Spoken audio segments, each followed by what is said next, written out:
Grabe. Time check. 8 a.m. Pilar ka tulog. At least katulog yun kung tulog. Kapin. This is the most complicated or pinaka-worst. I can say pinaka-worst ako ang na-set up. Man. Very complicated. Di na ako ni-recommend sa mga mag-setup na reyaon na nila. Di sa yun. Pila ka days na kung nag-adjust. And talaga ang wire.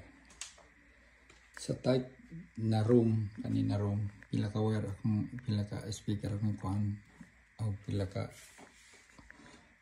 fit na wire sa kong ansa. Ako na siyang gikuan ha. Label. Man. Ako rin isa gikuan. Di po pwede yung nagkuhan na di ka mabuang. Na. Labad ang ulo. Yun ako na-recommend kay mangita maglabas sa ulo dire oh. Man, pero I'm pretty sure worth it yung pagkuhan.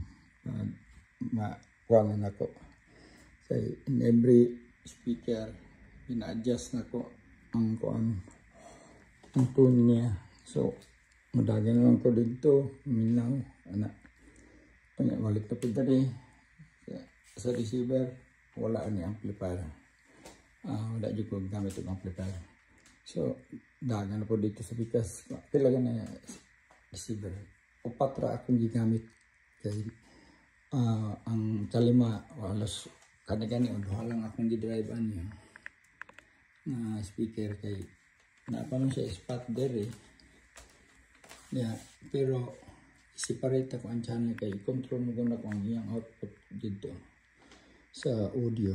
Di man pwede na isa ra ko control under sabay sa tanan magkuan yagaw. So inanan ako control sa isa ka kuan ng kontrolon na ko siya kay dili na sa ikuan na resulta niyo. So diri ko na mutagan di ko nakatagpilaw link ko na tulog diha. So pila ka days di ako makatulog adjust ko. So ano siya. So yung mangitag sakit sa ulo ayaw lang ni ko ano pag mangita mo sakit sa ulo diri ta tudloan ta mo.